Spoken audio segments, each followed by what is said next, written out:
What's going on, everyone? It is Rob and Jonny. Welcome to episode 31 and the return of the MMArcade Podcast. Rob, what is going on, brother? Mate, 2024 MMArcade. Here we are. We're finally back. Holiday. We are. The holiday break went longer than I think either of us thought it would. But I had a kid as well. I've been in camp. You did. And yeah, it's been crazy. Just trying to get to this point. It's been a little trying. How was your break? It was good, man. I mean, for those of you that don't follow me on my own channel, the big news for me was that I was made redundant. So now I'm doing YouTube full time. So I kind of took a week or so, spent time with my family, and now I'm just cracking onto the videos, man. So it's been maybe not as hectic as your break, but it's been all right. It's been a good few weeks. So same thing. I do want to say happy New Year, happy 2024, everybody. Thank you for the fans. Saw the comments. We both saw the comments on the videos, and also just commenting on our announcement that we're a little delayed. That everyone is just chomping at the bit for the episodes. So with reluctance, this is going to sting a little bit. Hopefully this episode, you know, maybe just listen to a little bit at a time, you know, just drip feed it. Just so that you rip get the Band-Aid off, Rob. Just do it. Yeah. I'm going. The podcast is going to go on hiatus a little bit until after my fight with with the Christmas break. And, you know, going through camp, through all that, and then having a baby. Well, not me, but my wife. I was there. I saw it.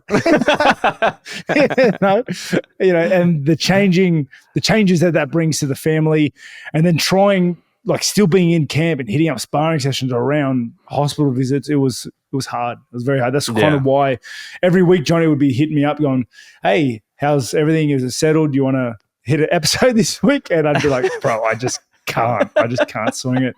And yeah, with reluctance, because I do truly enjoy doing these casts, but mate, it is taking everything I have to really just nail through the training, still be a family man.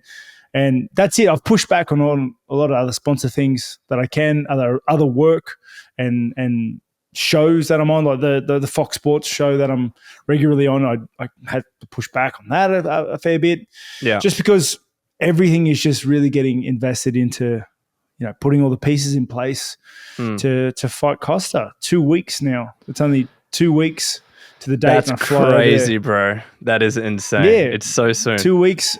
And I fly over there. So we would have only gotten a couple episodes out anyway. But yeah, I am sorry about the hiatus. It's only going to be a short hiatus. So the fight is literally in 4 weeks. Hopefully we're recording week 5 or 6. So it's not too long. But, okay, there's a but. I didn't want to leave all you guys, all our lovely fans and all the support you guys, all our supporters out in the lurch. So, Jonny, do you want to announce the new group that people can get excited for? 100%. So we've actually opened an MMArcade Discord. So in the description below, I'll also chuck it in the pinned comment. You can go there. It's very bare bones at the moment. There's a few channels set up, but you'll be able to go in there, chat with everyone else from the channel, and obviously myself and Rob as well. So we hope that, like, in this hiatus, that's a way to kind of bridge the gap and at least keep us active with all of you, to chat with you as much as possible. And then it's part of a bigger announcement as well. Like, we've really expanded a lot of our tiers on YouTube memberships, and we've also opened a Patreon as well. Like, even though we are taking this hiatus, we very much are taking the podcast seriously for this year once we return. And in those Patreon tiers, in those YouTube membership tiers, there's a bunch of benefits that you all get. And one of them is actually like a private channel with Rob and myself where you can ask us questions, know more about the podcast, etc. So all of those are going to be linked in the description below and in the pinned comment. Check it out. Support if you can. If you can't, don't stress whatsoever. The Discord itself is free. It's just the one channel that's restricted as a kind of a private chat with us. So that is pretty much the big announcement, Rob, and hopefully it allows you to chat with everyone while you're gone. Yeah, well, and that's the whole idea. Now, with the Patreon and the memberships, do not feel obliged to spend money on us. Yeah. Okay. This was just an avenue for people who want to support to go down. That is all. People are asking about it, so we set it all up. That's there. The Discord. So I am actually quite regularly on Discord, especially because when I'm, trying to just space out, play some video games, it's always on my other screen. I'm always talking to my other friends there. Yeah. So it's very easy. I've actually been a part of another channel, my own MMA channel, for a long time, but let's be honest, it's become a bit of a Wild West in there, okay? There's no regulations. This is actually the second iteration of the channel because the first one got nuked. Jeez. It is, yeah. So this new MMArcade channel is going to be modded. It's going to be regulated. Obviously, there is special tiers. There are going to be rooms where you can directly ask us questions. So, and it's where if you ask in the other chat and we're just chatting away, we may be on and we'll talk now and then, but the other channels just get more notice because obviously when I'm at my computer, I'm going to go through those first, then jump onto the group. And if I don't feel like talking, I'm not going to talk, but I will make an invested interest into the other chat groups as a way for me to give back for you guys giving to us. All right. It's like a quid pro quo thing. Okay. Yeah. But yes, this was our idea to try and keep everyone engaged and keep the group together and keep all our fans and supporters together during this little break. Because obviously, over the next break, I've got a hard leg of camp. We're going to be playing games. I'm always playing games. But then I fly overseas, and then I'm pretty much sticky taped to my computer. Like fight weeks for me is always just because there's no kids, there's no wife, there's nothing to do. There is just my video games, the training sessions until fight week actually starts. So I have plenty of time to just veg out there. And I'm sure you guys will have questions for me or I'll just want to talk to you guys during those periods. For sure. Yeah. So hopefully you guys can, enjoy it, can be part of the group. And I look forward to speaking to you all through that for the interim. Yeah, and I want to say, hopefully I'm speaking on behalf of most people watching the podcast, but I've seen these comments made constantly on all of our episodes where people are like, hey, Rob, you've got a fight upcoming. If you can't do an episode or you need to take a break or whatever, please do that. And now that that's actually happening. So everyone has kind of highlighted that if that needs to happen at one stage, we all understand. I think everyone understands. Everyone wants you to focus on your fight, and we support you 100% on it. So it's exciting, man. I can't believe that you literally fight next month. It has crept up on us too quickly. Yeah, it flies. It really does fly, especially with Christmas and New Year's and everything happening because, they're big events. So as you go to all your gatherings and festivities, by the time they're all done, you're mid-Jan. Yeah. It's a bit like that. Yeah, I will say though, before we get into kind of like the regular segments for today's cast, I will almost certainly do a live reaction to UFC 298. Like as I did last time, I think it's a lot of fun. We all get to kind of chat watching you fight and the rest of the fight. Even Volk's fighting too, so it's going to be a pretty cool one to do. Tuivasa's fighting as well. Tuivasa as well. All the Aussies. So let us know. Justin Taffa. Yeah, let us know if there's anything else like that I could personally do while Rob is training on a hiatus. But I think that live stream is definitely something that I'm going to do and I have planned. So yeah, man, I think that's it. You know what would be crazy? You know what we should do? We should start a charity donation thing, and you have to cut as much weight as I cut. That's brutal. No way. No Come way. on, man. Come on. Everybody get behind us. Drop it in the comments. Like, let's make this real. How many kilos are we talking here? Because I walk around usually at around 70, 71 kilos. So what am I dropping to? Probably only about 8 during the week. And how long do I have to do that? Oh, I'll give you a week, 7 days. A week? No way. Yeah. I do. No way. That's what I got to do. I'm not a UFC fighter. I don't need to cut weight. You can't train to not eat. But I'm not training. No training needed, dude. You just stop eating. Let's see if we can kind of organize something fun around that. I think it's probably a good way for me to get my weight down. I've stitched you up so hard. You have. We didn't talk about this before. No, we didn't. The fans are going to jump on this and they're going to love it, and I'm going to love it. It's going to be cool. It's going to be cool. I will say I reckon I should go down to 65 kilos. Like if I want to kind of like not be so self-conscious about my belly at the moment, 65 I think is a good goal. Mate, we can do it in a week. Trust. I mean, sure. It'll mostly be water weight, but trust the process.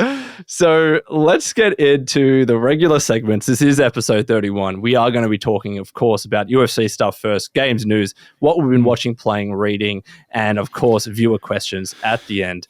Rob, the biggest thing that happened in the past couple of days is UFC 297. We're going to talk about Strickland versus Du Plessis and get your thoughts on it and maybe any other fights that you happen to watch. But clearly the biggest news and the biggest controversy even is the main event from that card. What do you think? Controversy? I don't know why it's controversial. I don't know why either. I genuinely don't. I've seen a lot of like other fighters and even Dana White himself saying like, didn't think he won the fight, yada, yada, yada. But mate, I don't know. My opinion, I thought he won the fight. And I will say, and I don't like blurring the lines, but I will say congratulations to Dricus because, mate, he wanted it. And I mentioned it in our – did we do a breakdown? I don't think we managed the time to do a breakdown one. No. But I spoke to a bunch of people and I said he's a big, strong guy and he's awkward as hell to fight. But one of his things is like he goes out on his shield. He's not going to go away. He will not give up. He'll need to leave that octagon on stretcher. And mate, that's exactly what he did. That's exactly what he showed. I will say congratulations to the new champ because mate, he wanted it more. You know, in everyone thought in the rounds, the championship rounds, 4-5, Strickland was going to start, you know, getting it over him. Mate, Dricus did not go away. And you saw his face after the fight. You saw the jabs. Mate, the commentators and everybody and their friends wouldn't shut up about the jab. Okay? Understandably, great jab. All right? Yeah. And he threw it at Dricus' face about 7,000 times. But let's give a little props to Dricus because didn't go away. Did not go away. Was throwing overhands from the start to the literal finish, just pushing into him. And I think he mentioned it in the post-fight conference as well. It's just that like he was beat up from it. And you only fight like that and fight through that being hungry, wanting it, and being willing to leave it all there. And, you know, honestly, so I said congratulations. And I thought personally he won the fight. Yeah. Okay, I thought he just wanted it more. I gave him the later rounds. Obviously, first round, I thought it was close to first round even, but I gave that to Strickland. But I thought he took the other rounds. Now, in my personal view, because he beat me before, and I want that rematch. I want to rematch him. Obviously, that's not what I'm thinking about at the moment. I want to fight Costa, but Dricus is on a list of people I want to rematch. But seeing that fight from him, it made me realize that I did not prepare adequately for him. I did not give him the respect he deserves. I understand he was a hard and tough fighter, but I don't think I understood how tough and strong and hungry he really was. Yeah. And, you know, respect to that. I won't make that mistake again. Yeah. But I thought he won that fight. What about yourself? Yeah. So the honest answer is I think a lot of people had their immediate reactions like right after the fight, and then you have time to think about it, watch the replays, and hindsight's always 20/20. Immediately, I can't lie, I thought it was Sean Strickland. But then I had time to think about it, and at the end of the day, it was a very incredibly close fight, right? And I see a lot of people that were arguing about it saying, well, Strickland, you know, had more significant strikes and blah, blah, blah, blah, blah. And the thing that I'll go back to, even though I initially thought Sean won, I was like, hold on, like not all strikes are equal. a lot of the strikes that Strickland threw were jabs, and they were very good, but there are a lot of jabs, especially jabs moving backwards. And they did do damage, but how do you compare that against the strikes that Dricus was landing? Again, as you mentioned, Rob, a lot of those broad overhands really getting in there, arguably doing more damage per punch. The thing that I wanted to say is that on paper, you can't just compare those numbers and they say, oh, in this round, Strickland got more significant strikes and therefore he should have won, because it just discounts it. Pretty much not all significant strikes are equal. And that also doesn't take into account all the takedowns that Dricus did. Did they do that much damage in the end of the day? Probably not. But when you account for all of those things, I can absolutely see why Dricus won that fight in the eyes of at least two of the judges anyways. And then I watched a few breakdowns of like the Weasel, for instance. You're pretty much comparing, like, what do you think was better in terms of damage? Strickland's jabs, which there are more of, or Dricus's overhands and bigger punches, which there are less of, but they probably did more damage per punch. That's why I think everyone is really torn on this fight, and you can go either way. That's why one of the judges called it for Strickland and the other two called it for Dricus. I don't think either decision or either way is the wrong answer, but it's not a robbery. It was a very, very close fight. You're right. I don't believe it was a robbery by any means as well. Yeah. The fact that Dricus was going forward 95% of the fight has to play a factor. For sure. Dricus also landed takedowns, like a lot of takedowns, and he closed rounds with takedowns. Like, that's all got to go into consideration. Not to mention, Dricus was landing a lot of kicks as well. I think he was working a lot of angles. I don't know. I thought even directly after the fight, I thought Dricus won. I did. I understand how close it is, and I could also see, like, if Strickland got his hand raised, it would have been. I would have thought, like, well, I thought Dricus won, but it's what it is, sort of thing. Because I wouldn't have gone straight to my notebook and wrote letters, right? I saw Dana White mention something like he believes that championship belts need to be taken, and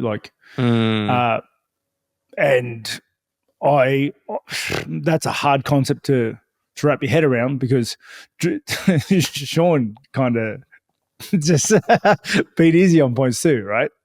Yeah.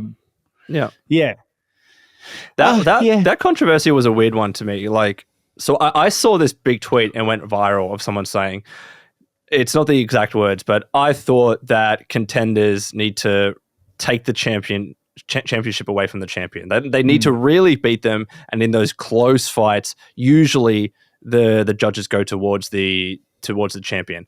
And obviously, that's not a hard rule. Obviously, that's not written down, and that's not how fights should be ruled or judged.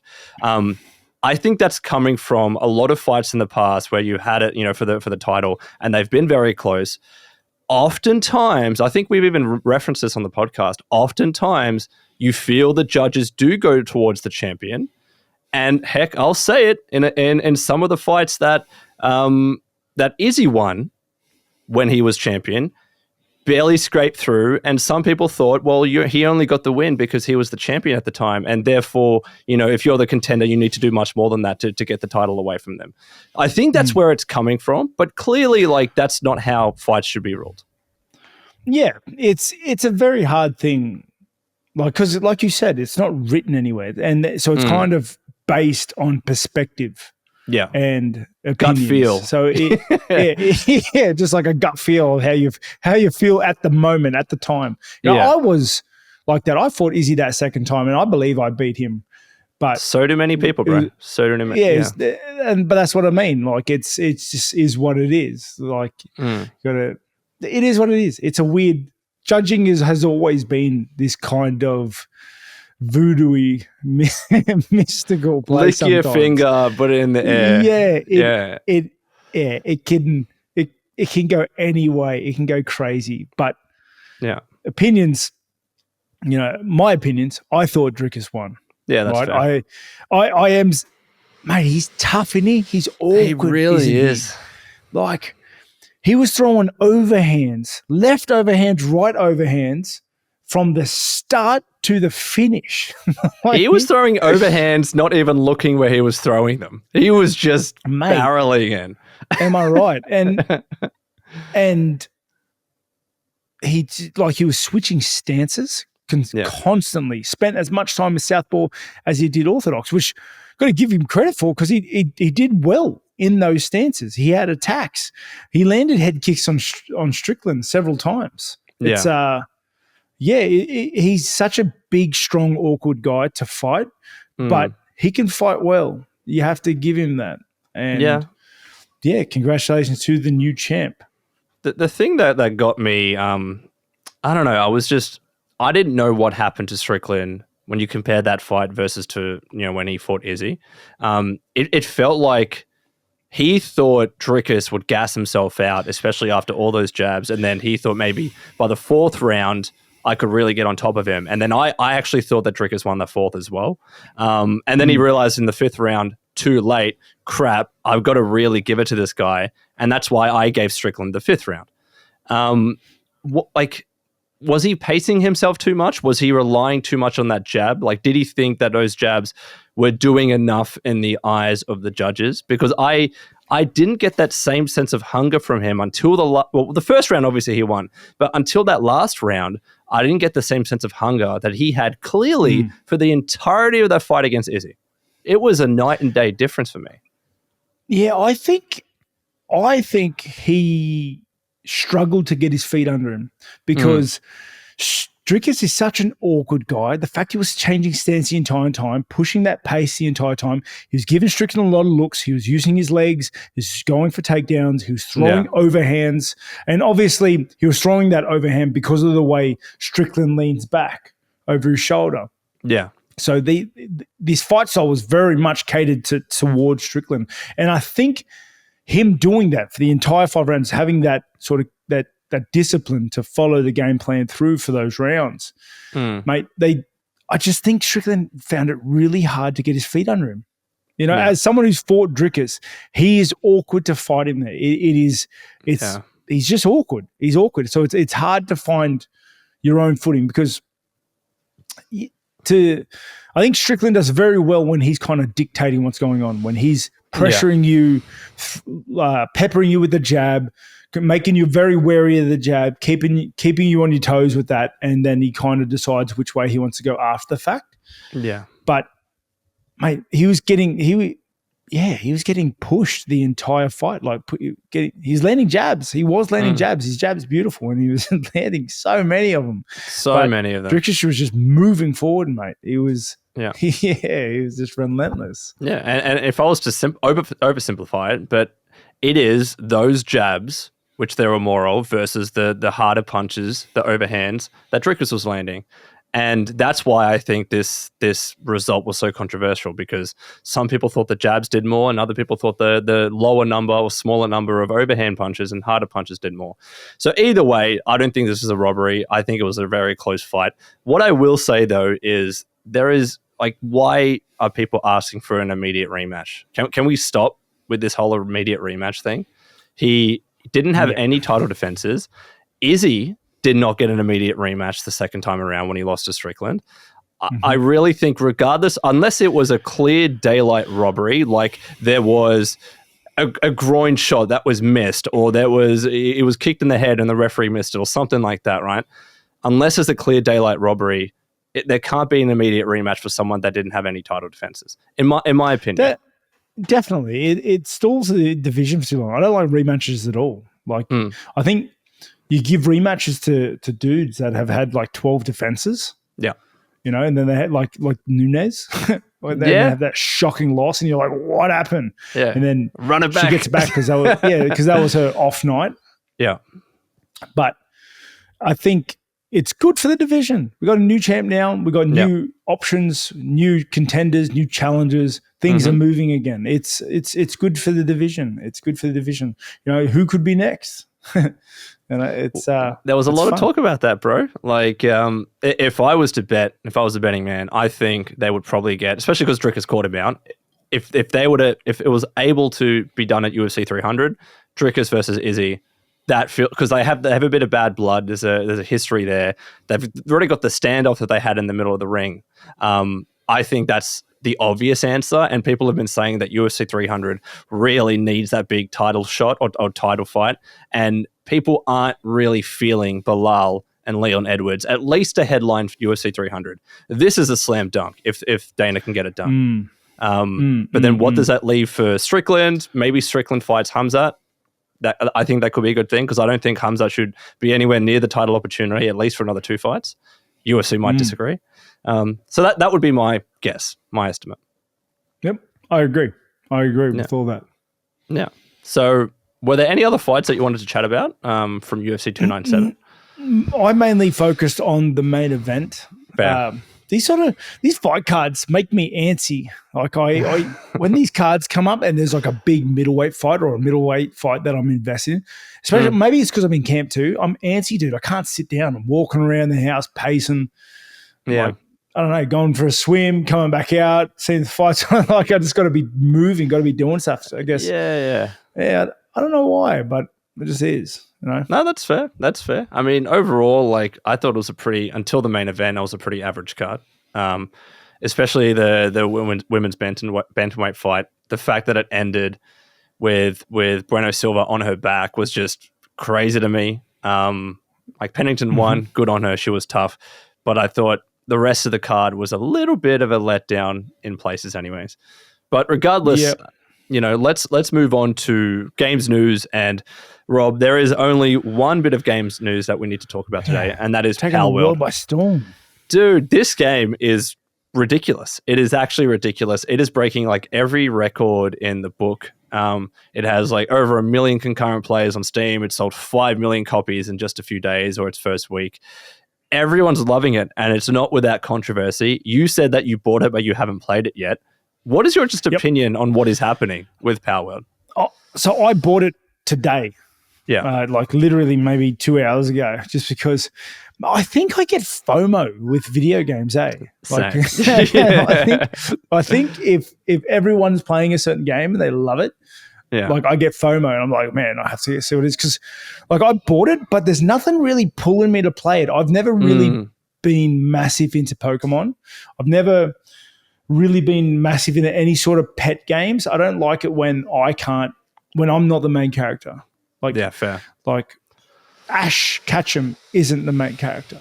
He's Pokemoner, right? Ash is just some annoying whiny dude, right?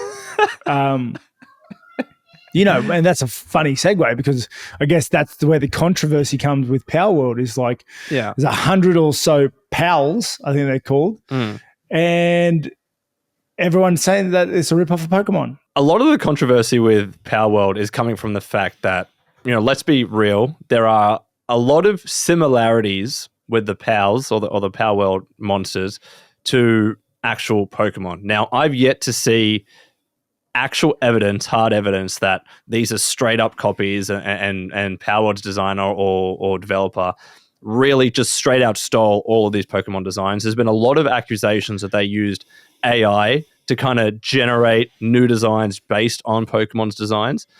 But to say that there are similarities and influences is a big stretch from saying that they're straight out copies and it's plagiarism. It's a big accusation to make. And I think like they could call it a parody. It's very, very clearly a parody. And if anything, like the game actually plays more like Ark, from what I'm told, than Pokemon. So I would love to look more into it and these accusations to see whether they're founded. But right now, I'm just not seeing it. That being said, I don't think I'm drawn to the game. I don't know if I'm going to play it. Yeah, like I said, I bought it. I don't even know if I'm going to play it. It's just how much was it? Out of curiosity, I think it was only about $40. That's not bad. It's like reasonably priced as well. Yeah. I will say that similarities to Pokemon, mate. How do you have any sort of pet battler that doesn't have similarities? You can't to Pokemon. The whole Pokeball idea is so huge and widespread. Even Ark had Pokeballs. Like they had started having like little capture balls, that you could, instead of having your pets always follow you, you could put them in Pokeballs, dude. Yeah. yeah, you can look at it and look at the color schemes maybe, and maybe some of the shape and textures. But mate, like I said, there's like 700 Pokemon nowadays. Yeah. Like more maybe. Like they're so widespread. I could draw you a picture and it'd be hard pressed not to find a Pokemon that it would look similar to.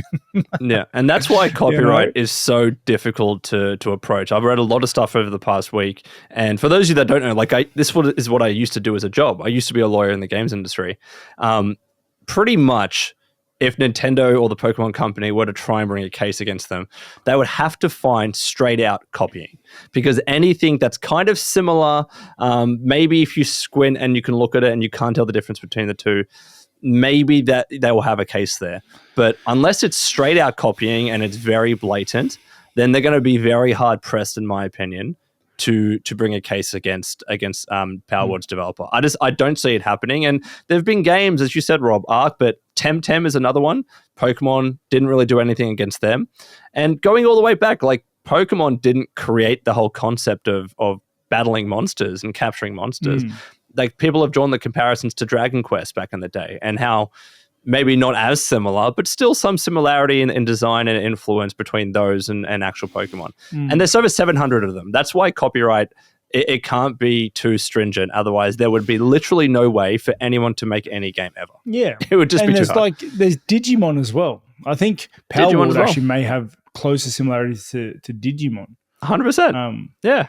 Like, I always like Digimon more than Pokemon. That's a big call. Really? Really? I have. Yeah, dude. Like, I don't know. They were just cooler. They were cooler. To me, anyway. I've never been big into having lots of pets. Like, I liked how the kids in Digimon had one pet. Yeah. But, so, away from the controversial side of Palworld, Palworld looks pretty fun if you're into that. It does. How do I even say this? It's like, if you liked Pokemon Arceus. That's a good call. Right? Yeah. If you liked Pokemon Arceus, dude, Palworld's up your alley. With guns? I have seen, there's like a bit of a dark humor to it. So it's like, you can like enslave these creatures. So you can get them like running, like farming and running generators and like literal slave labor. And, and you can kill them and eat them, which is pretty full on. Like your character can get guns and you can go around, so you can help your little dudes in battle by just shooting the other animals. This is pretty wild, dude. It's kind of poking fun at a lot of the aspects of Pokemon that go without saying. Like if you think about it, in Pokemon, you're literally capturing monsters and forcing them to battle against their will, right? They didn't want to be captured in the first place. And Pokemon is a bit more tongue-in-cheek. It's a kid's game, whatever. But Palworld's like, no. If we're going to take that concept, let's really run with it. You are capturing these things. You are forcing them to do stuff. Like, and I will say as a general thing, I actually do think Palworld is doing a lot of what people have wanted Game Freak to do for a very long time. Big open world, actual proper game where you can play with other people as well, because there's like up to 32 people, whatever it is on Steam, less on Xbox. People have wanted this style of game from Pokemon for a while, and Game Freak has really stuck in its ways and not innovated a lot, and that's why they're getting more and more, pushback every release that they do. Yeah, and I don't know, you can capture humans, dude. you can capture actual people. It's pretty crazy. Put them in Pokeballs. Like I'm down for that. Again, I don't know if I'm going to make the leap and actually play it, because I've never liked pet games. I've never really. I want to be the main character. I've been actually looking up on Reddit. It's like, can you play Palworld without pals? Like, just to see if I can like get some machine guns and just go trigger happy on that. No, you know what I mean? Yeah.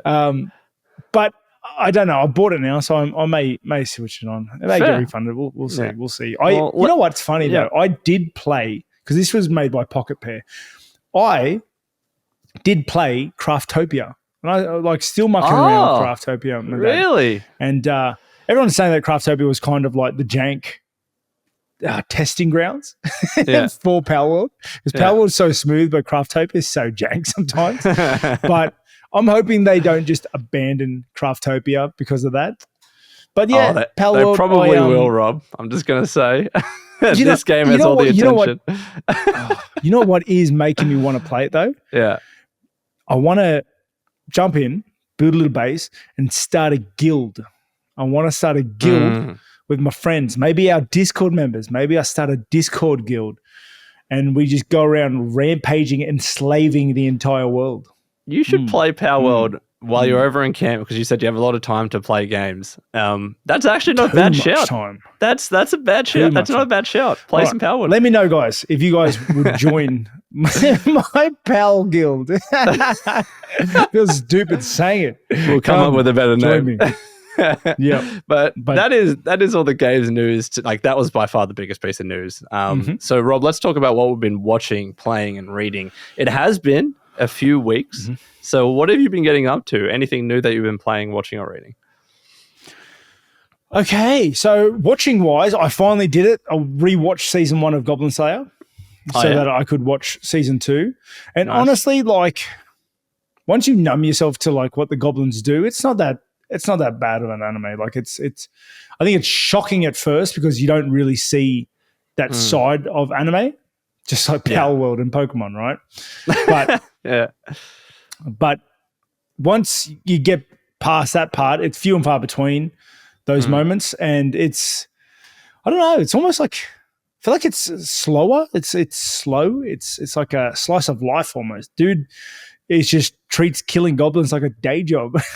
Got to give it to him. It's Fair enough. It's like an electrician going to work in the morning. That's just who he is. It annoys me that he's not stronger, but he's really good at killing goblins. But I wouldn't mind him just being godlike at some point, but not yet. Fair enough. I'm about halfway through season 2 or something like that. But I haven't been watching anything else, just that. Oh, actually, you know what? I've been watching a TV show called Alone. Have you seen that? No, I haven't. Is it good? It's like it's a reality TV show, and 10 people are thrown out into the Alaskan woods or whatever, separated, and whoever lasts the longest wins. And they're only allowed to take 10 pieces of survival gear with them.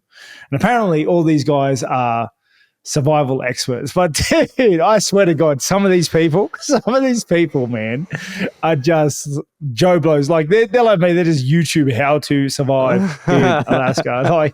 Because they're absolutely hopeless. But they're going to bomb shelter in the backyard, those kinds of people. Mate, they set up a tent. There's the tarp is just over their head. It is raining and it's stormy and he's cold. It's just stupid. But that's pretty funny. I don't know. It's not a bad show. Fair. I'm hoping it gets better. Right. It's not bad right now. Yeah. Have you been playing anything at all? Playing? What have I been playing? Because I know you've been in between setting up your computers as well. So I have. I've been pretty into. I had a few weeks there where I was really into Caves of Cud. Okay. If you haven't sussed out Caves of Cud, it is a roguelike game. It's not visually the most amazing game. I won't blow your socks off. It's 2D actually. But if you get past that and really look into the layers of depth in the game, it is unreal. It's unreal. Yeah. It's too hard for me to explain, but it is hard. You got to learn the controls. You got to learn old school roguelike controls where you use the numpad to walk and there are 900 hotkeys to do different things, but it's really good. I jumped back into Dark Souls 2 with my friend. Nice. Hell yeah. Dark Souls 2, it's like the black sheep of the franchise because they introduced a mechanic called adaptability. It's a stat, and it directly relates to the statistic of agility, which directly relates to your iframes when rolling. Right. So if you have crappy adaptability, you have no iframes when you roll, when you do your dodge roll, right? Yeah. So I think a lot of people jumped into that game. They didn't understand that mechanic. They didn't understand that stat and the importance of it. So it just felt like they were getting hit all the time, every time they're rolling. And I don't know. It's got a lot of cool mechanics in it. And it's still so alive, man. Like, I get invaded still in Dark Souls 2. That's crazy. By like random people. And there's other signs you can put up for assistance for co-op and everything as well still. So like it's so alive still. I've been teetering on the edge of starting Dragon's Dogma Dark Arisen. To prepare for the sequel? Well, that's the thing. Like, apparently Dark Arisen's like really good. I remember jumping into it. I played a little bit. Didn't hold me for too long and I left it. But I've been seeing a lot of stuff in preparation for 2 that people are going back and playing it and whatever. And the new one comes out in March. I don't know if there's enough time to really play Dragon's Dogma, the first one. Yeah. Before the second one comes out. It's like, I don't know what to do. I'm very lost on what I should do. You've got to pick one game, like Palworld, Dragon's Dogma, like what is the most important to you to play this year, and what do you need to play to prepare for that? I'm spoiled. It feels like it's Dragon's Dogma. I want to play Dragon's Dogma 2. I can't wait till that comes out. But I don't know if I should play the first one because maybe you don't need to. What if I get really into it? Is there enough time for me to play it properly before the second one comes out? It's funny. So this topic came up with the next Yakuza game, Like a Dragon. I think that's the game where they've adopted the mechanic where your main character loses his memory at the start and has to recap everything or get told everything that happened in the first game. I say first game. There's been many, but like the reboot, the last game, that's what they do to catch people up. I think a lot of long-running series, and Dragon's Dogma is not long-running in that sense, but I think a lot of series, Final Fantasy, kind of similar, not really because the stories are independent, but there's a lot of series where they know people can't play the previous 13 games, right? They're just going to jump into a new one, and if they're completely lost, they're going to back out. I think every game to an extent, regardless of whether it's a sequel or not, or like a direct sequel or not, they need to bridge the gap. They need to make sure that all people are able to play it, regardless of whether they played your previous games or not. Yeah, or just like a little bit of a lore rundown. Yeah, just quickly. Like a recap. That's all you need. But that's what I've been doing. What have you been doing? So I've been slowly but surely getting through Final Fantasy 16. It's been the game for me. I don't know what it is about PlayStation exclusives. I play them at like 30 minutes or an hour to maybe even 2 hours at a time, and then I'll just not touch it for a few days or even weeks. I've put like 40 hours into Final Fantasy 16. I have like 2 or 3 bosses to go. So slowly getting through it. Eventually I'll finish it. But that's been the main game that I've been playing. In terms of watching, did you ever play Onimusha on PlayStation? It's like it's the samurai game about Oni and stuff. I never played the game, but Netflix has done an anime adaptation based on it, a very loose one from what I hear. So I watched that on Netflix and I was so disappointed by the end of it. It had so much promise to be really cool. So Rob, it was one of those weird, and maybe you have another similar comparison, but you know those anime that feel one shot? Like you're watching this thing and it's not attempting to build any broader lore or backstory or hint at anything in the future. It felt very self-contained, so much so to the stage I got to the end of it and I was like, what the hell did I watch that for? Like it just let me down so much by the end of it. It started off with a lot of promise too, and then pretty much, I don't want to spoil it for anyone that is actually interested, but I was just let down by the end of it. I wouldn't recommend it. Yeah, I feel like those animes have a real lack of character depth. They don't try to build the characters. They don't try to make you want to know these characters. They just, this is Glenn. Glenn fight monster. Dude, that's literally how his like the main antagonist was introduced. It was like, this was your rival. Oh no. And then they start fighting to the death. That's literally how the main boss fight goes. It's so stupid. I was so disappointed because it actually had promise and I liked the first episode or so. Anyways, that's what I've been watching. I've been told, so a friend of mine has recommended me an anime, and Rob, I want to know if you've watched it. So have you been watching it's Solo Leveling? Have you watched Solo Leveling yet? No, that's just come out this season. Okay, so you're gonna wait. I read the light novel though. I think it was I think it was published on like what's it called? Those websites when they're web novels. Oh yeah, web novels. Yeah. I think it was published on those for a long. I remember reading about it, like reading probably the first book, okay, or second book. It was all right. I think it's Korean, if I'm not mistaken. Well, I'm keen to check it out. Apparently, it's got good animation scenes though. I think there's only like 3 episodes out at the moment though. Yeah. Do you know like we were talking about this before? The ratings on Crunchyroll can't be trusted. Like 4.5 above is usually like amazing and incredible, but in Crunchyroll, anything from 4.5 to 4.6 is like average. But this is 4.9. If it's not 4.9, you're not watching it. Yeah, this is 4.9. It's actually anything less than 4.9, you got problems. Like Crunchyroll fans are so generous, bro. Honestly. Like I remember, I can't remember what show it was. I watched this show that was like, oh yeah, 4.5. That's really good. Trash. And what the hell are you giving a 4.5 to? 4.5 in Crunchyroll statistics is like 0. like it's zero, so actual true. 0. It's so true. It's but I do want to watch Solo. You know what you should watch? You should watch Gate. I know you've told me that, but it's not on Crunchyroll. I've looked for it. Yeah, you're right. But I think actually there's a lot of good ones that aren't on Crunchyroll at the moment. Right? Yeah, it's because here we have all of ours still split between Funimation for some stupid reason, even though they're owned by the same company now. Half the catalog is there in Australia.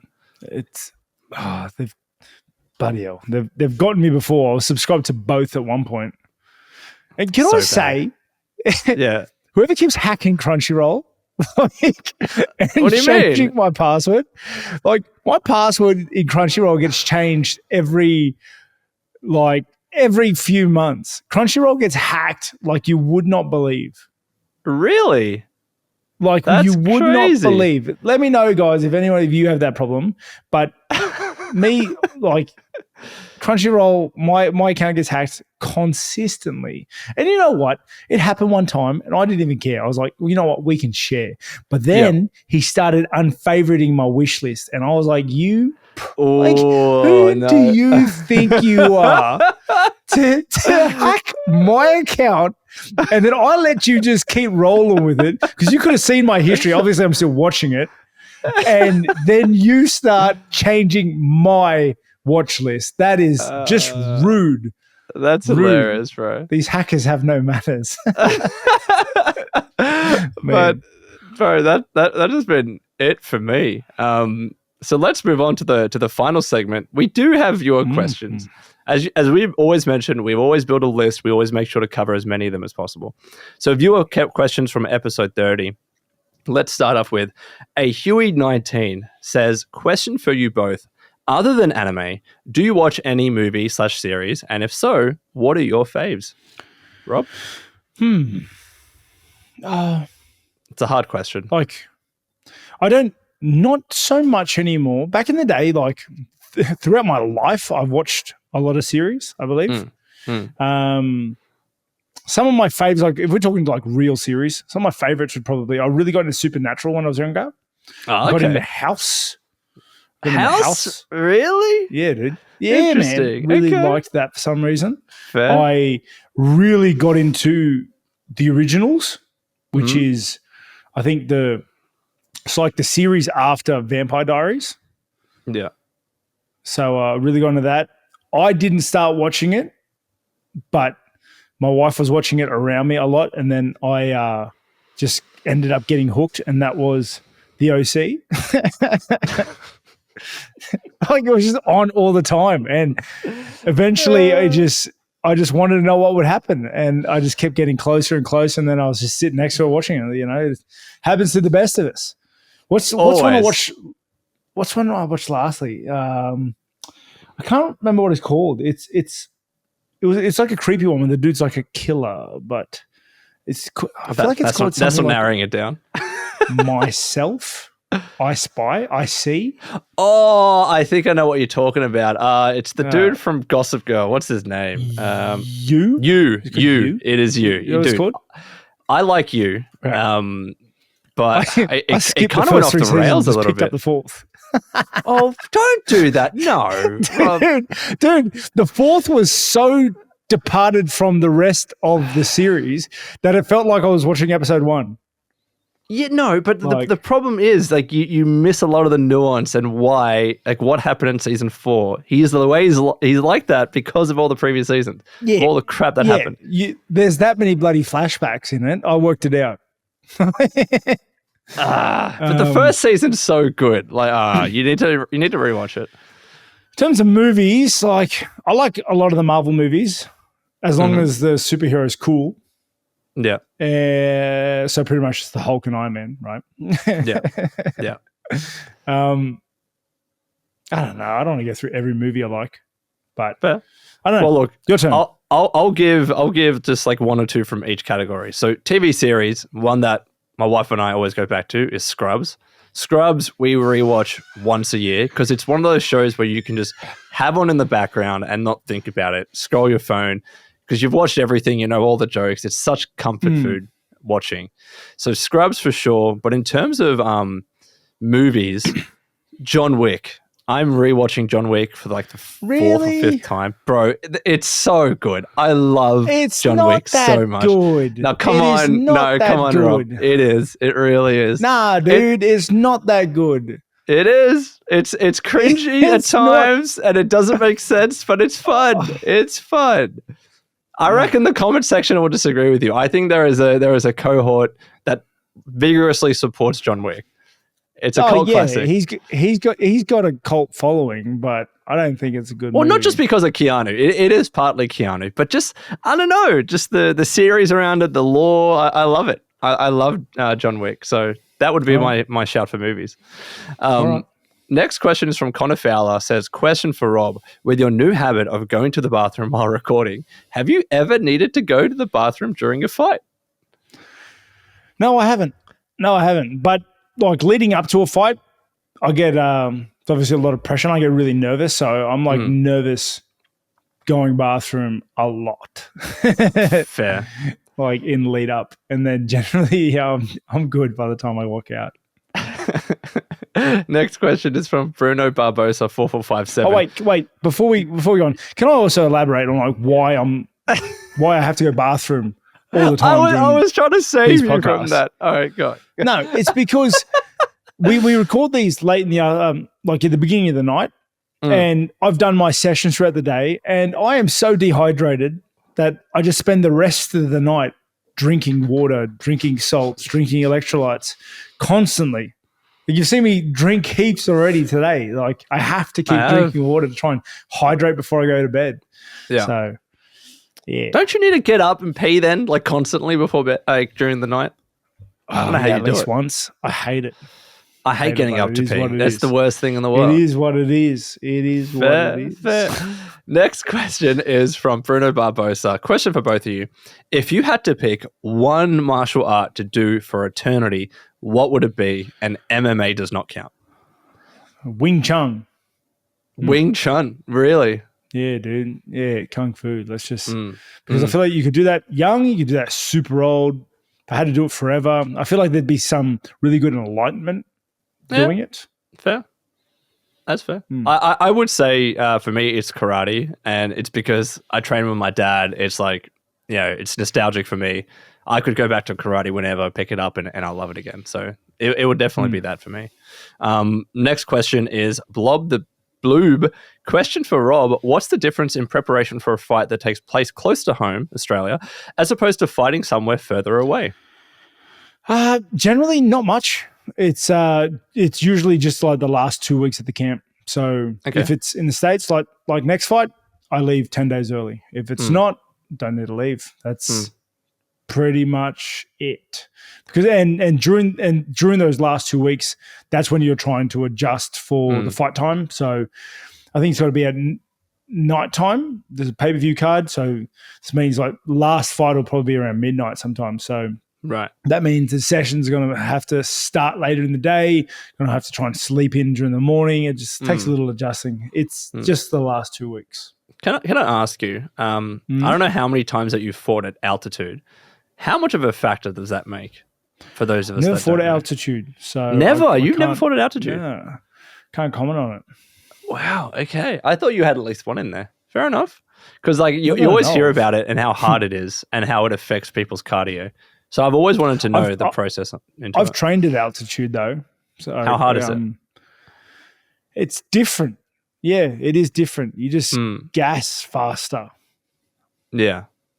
Is that good though? Like it's kind of like hyperbolic time chamber Dragon Ball and it makes you better? I don't know. I don't know what the science says, to be honest. Yeah. Because like it's like, I feel like it would be similar to, you know, when you're like holding weights and you throw punches and then you drop the weights and your arms you feel like, yee! Yeah. Like, I feel like That's it'd what I always be thought. somewhat similar to that, right? Yeah, I don't know. Yeah, it's like, I don't know if you remember that scene of Piccolo where he has his armor and then he throws it to the ground and it cracks the ground. He's like, all right, I'm ready now. I always thought it's like that. Last question is from Kilako Green Addict 1888. Question for both of you. What makes a good boss fight in a video game? Oh, man. That's It depends. I would say it depends on the genre, obviously. Like I think it's a different answer if you're playing Elden Ring versus if you're playing like a Bethesda game or just a more chill open world RPG. You know what I mean? This is the thing that I'll say. This is the first thing that I thought of when I read this question. The boss can't be a bullet sponge, and because it's just not fun to me. And that's the one criticism that I'll give towards Final Fantasy 16 at times because I'm playing it. At times you're like, I'm not doing any damage. Like, what the hell is going on? I don't like bosses that are bullet sponges because that just takes the fun out of it a little bit. Make it a bit more fun. I think the Dark Souls series has the best bosses, period. Why is that? I think I just I don't know. I'm very biased though because I like the combat style of those games. I like you know the tightrope you have to walk sometimes between living and dying. Yeah. But also you can be super strong and still struggle against bosses because they're super strong. Or you can be super weak and do very well against bosses just because you're that good. It's one of those games where like, and it gets me through because there are heaps of times and bosses where I'm getting smacked around and then I just remind myself that some dude's done this run naked punching it. With a pumpkin on its head. Yeah, and then he did the entire 3 games at once, not dying. Like, okay, I can do this. Yeah. I just feel like having that, being able to do that is amazing of itself. If I had you know what, I'm going to use an example, the Fume Knight in Dark Souls 2. That was a really good boss fight because it's just, he has 2 phases. So at half phase he starts, I think, he fires up his weapons or whatever. But it's just a good fight. It's just a good fight. You got to be in it. You got to dodge right. You got to attack right. You can't be making mistakes. It's just a really good fight. It makes you want to quit when you get smacked around, but then you feel a sense of accomplishment when you do it. I don't know. I think the FromSoft have the best bosses. I will say that about FromSoft. I think as a whole, and I think there are exceptions for some of the games that I've played, but as a whole, I think they do a pretty good job not making it feel really unfair. Like with most bosses, you're going to die a lot, but they have patterns and things that you can learn and you slowly get better and you get better. And then when you actually beat the boss, it's really satisfying. And I think for the most part, I've never felt like a boss is completely unfair in Elden Ring or some of the earlier Dark Souls games. I'm sure there are exceptions and people would let us know in the comments below. But generally, I agree with that. I think they do boss fights really well. Even I felt that way about Cuphead too. Some of the bosses in Cuphead, you will die constantly, but then you realize some of the patterns that they have and what they're, you know, what makes them tick. And then eventually you overcome it. You played Terraria? I've not played Terraria, no. Oh, wow. So, yeah, wow. You should. It's really, really good, man. Dude, my backlog is like this. Yeah. It's like this. It's like that. There was there's a boss called the Empress of Light that if you fight her during the day, you get a special drop that she won't drop at any other time. But she's like, she can one-shot you. Any of her lasers hit you, you die instantly if it's during the day. And I remember looking at mechanics. You had to build like a rail cart. You had to jump on certain times. You had to be in this part of the map because it's a 2D game. You had to be in this part of the screen when this happens and this part when this happens. And it's just, again, it's like really, really cool design. Do you know what I've been watching a lot of? Like, I've been just scrolling YouTube shorts and whatever. The people that play those really crazy custom Super Mario levels and just the shit that they do in those levels is insane. It is mesmerizing to watch. Like them like jump and have to like get hit by an enemy. So you go small and then you go to the next. I love watching that stuff. I think it's fascinating. They're nuts. Nuts. I like the ones that rage though. They make me laugh. But I've been watching it over night time too. I've been watching a couple of guys that just play old PS1 janky games, like jank. And I love trying to watch them get through these games, and they're just so bad. Like the game is so bad.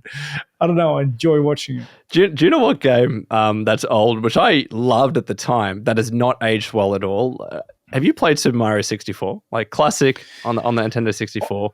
I never played the Super Marios. Really? Like any of them. Okay. So Super Mario 64. I wasn't a Super Mario guy. It was like, you know, iconic. Oh, the 3D one. I did play that, but I didn't play it much. So at the time, because this was literally when they were creating 3D controls in video games, and it felt, you know, innovative. But if you try and go back and play it, especially on the Nintendo Switch, the controls suck. I said to myself, I want to get all the stars. I want to do my 100% playthrough. And by the end of it, I was hating that game because it just sucked to play. I did. I did it. I got all the stars and I put it down, and I'm never playing that piece. No, I'm not going to call it a piece of crap. It's still a great game. But today, by today's standards, it sucks to control. Really sucks. Never again. But Rob, that is it. That has been episode 31, our last episode before your hiatus. So do you want to say something before we go off the air? Yeah, I just want to say thank you very much to all our fans, loyal fans and supporters. Like, we really do make these episodes for you guys. And I know you guys will love the Discord. I know you guys will jump in there and love to be a part of it. I'm really excited to see what sort of community we can build up, as well as just chatting to you guys, I guess, more directly because of it. Please hang tight. I'm going to get through the rest of this camp, fly overseas, give Costa a belting, and then fly back, and we'll start it up again. So thank you very much for everything, guys. Yeah, take care, guys.